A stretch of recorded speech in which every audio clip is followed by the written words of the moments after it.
So I'm back with the first of hopefully many Season 7 God Guides. If you're itching for those Conquest role guides, then don't worry, those will be coming out soon, but for now, we're going to talk about how to dominate solo lane with the broken god of the afterlife, Osiris. So as always with my god guides, we're going to cover everything you need to know about Osiris in a few different sections. Firstly, the basic overview of Osiris, what he's all about and his general playstyle. Then his abilities in depth, what they do and the best ways to use them. After that, all his item options, why I build him the way I do, and a full build example at the end. And to close out the guide, I'll throw in a few neat tips and tricks to up your game on Osiris. So without further ado, let's jump in with his basic playstyle. So Osiris plays like you would expect a warrior to, but also has unique things about him that suit him to a different playstyle than most other warriors. He's extremely tanky and hard to kill, along with a lot of CC and ways to annoy enemies, take focus away from your important carries, and cause major disruption in teamfights. He's also a very strong laning god as a solo laner. He'll do well in the early game laning against other warriors, especially due to his passive, but in general he'll do very well against most gods you'll find in the solo lane. If you enjoy running around the backline, CCing enemy carries and reducing their damage output while never dying yourself, Osiris might just be for you. Alright, so moving on, let's cover all of Osiris's abilities in depth and how you can make the best use of them. So to start it off, Osiris's passive, Fragmented, is extremely powerful and almost dictates his playstyle in a way. Every time Osiris casts an ability, he loses a fragment of his physical body, up to 8 fragments.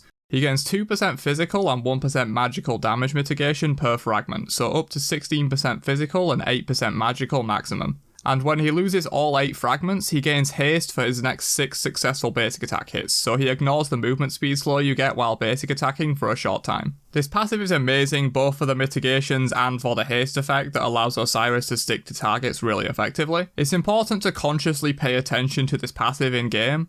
Don't just throw it to the wayside and treat it as something you can leave alone and let it do its thing. It's not that type of passive.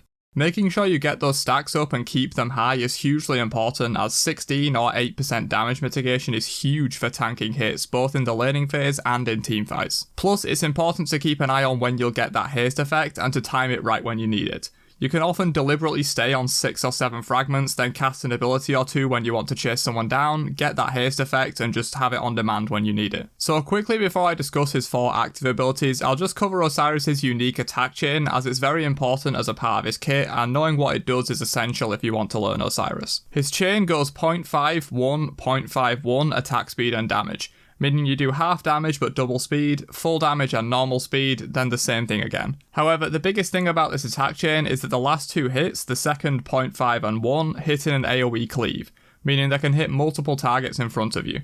This is really useful for wave clear and sometimes applicable for hitting multiple gods as well, but for the most part this is great for grouping up minions and jungle camps into groups of 3 or even whole waves of 6 and hitting them all at once for some really fast wave clear. Osiris's first ability, Sickle Strike, is a simple line damage ability that stops at the first target hit, doing decent damage and slowing for 20%. This ability is very simple and also very spammable due to its 5-second cooldown and flat 30 mana cost at all ranks, which is extremely low. The slow from hitting this lasts 3 seconds and the cooldown is 5 seconds, so you can keep people slowed for extended periods of time, and with full cooldown reduction, which trust me, you'll want on Osiris, this ability has a 3-second cooldown. So technically you can perma slow people for 20% by spamming this ability with 40% cooldown reduction. You want to be throwing this out whenever possible to poke your enemy in lane or cause disruption in teamfights. Watch your mana pool of course and don't go too crazy if you're running low, but in general, spamming this ability whenever it's off cooldown will give you good results. His second ability, Spirit Flail, is a circular ground targeted ability that does pretty solid damage to everyone in the area, giving Osiris a 20% speed buff for 3 seconds, and if the target is currently slowed by your sickle, it will double the potency of that slow to 40% and also refresh the duration of it back to 3 seconds, which is an extremely powerful, easy to use combo that works wonders for Osiris. Simply sickle them and then cast Spirit Flail on them and they'll be slowed very heavily. This ability can be used to augment your wave clear in combination with your AoE attack chain that I discussed earlier.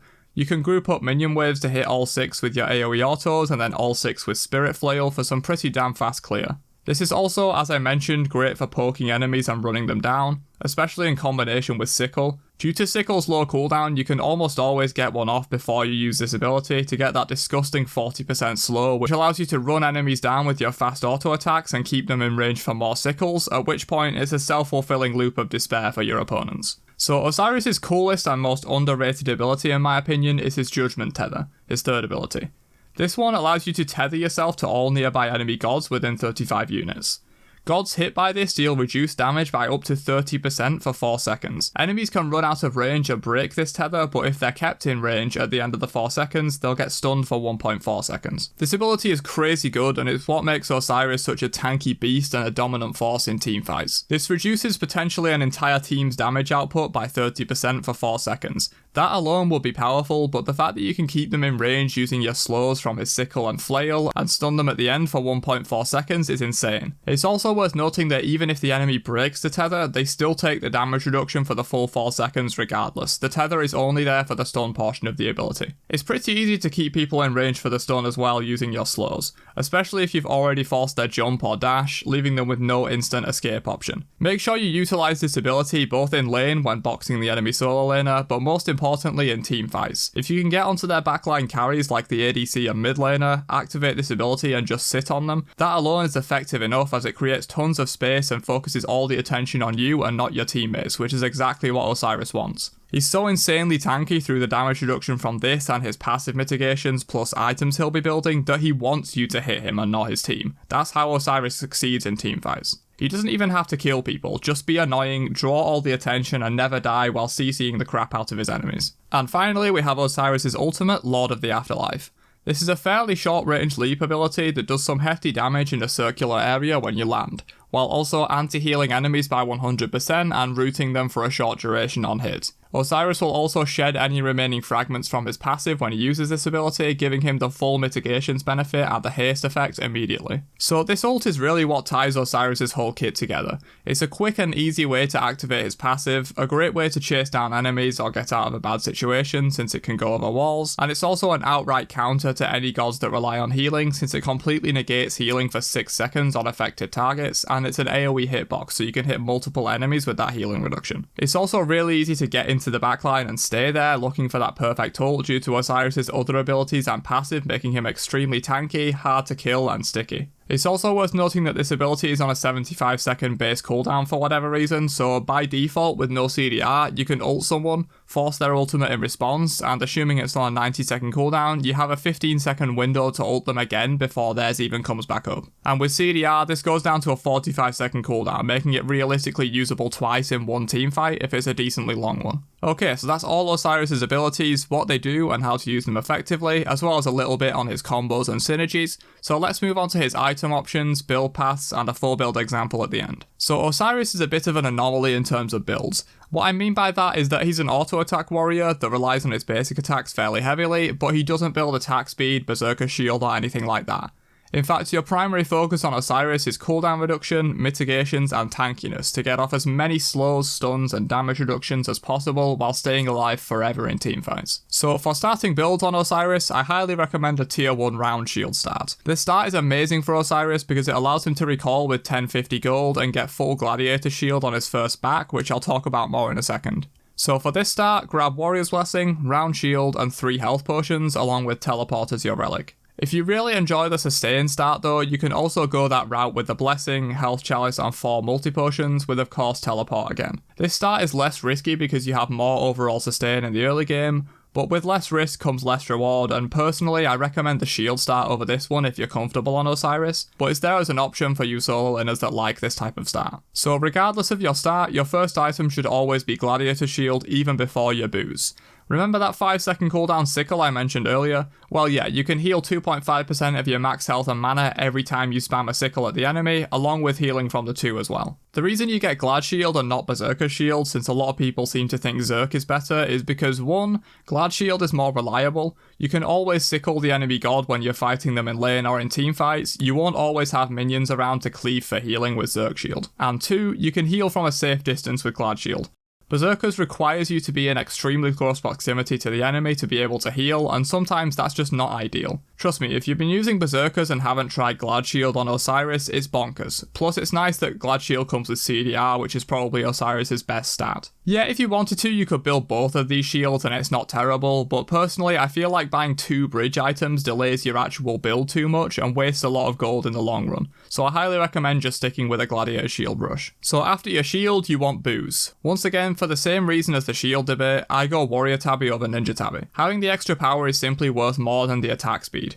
I typically only go Ninja Tabi on warriors if I'm also going Berserker Shield, and since you get Glad Shield on Osiris, Warrior Tabi is simply the better choice. So moving on from shield and boots, your third item needs to be defense against your solo lane opponent. If they're physical, such as a warrior or assassin, which will be the most common case, Breastplate of Valor is your best friend. This comes with, of course, some of that juicy physical defense, but also some mana, which is nice for spamming your abilities, and 20% CDR, which, as I've mentioned before, is a key stat for Osiris, so you can spam tethers and sickles all day long. However, if your opponent is magical, which will be the case sometimes, like against Guardians and Mages, Breastplate isn't going to do much for you, so I recommend getting either Genji's Guard or Runic Shield in third slot against a Guardian or Mage. Genji's is the more defensive option, giving similar stats to Breastplate in some CDR and some protections, but of course magical protections instead of physical, and Runic Shield is a more aggressive option that gives you some more damage at the cost of a little bit of defensive capability. So after these first three items, you need to start building for the situation and around the enemy team comp.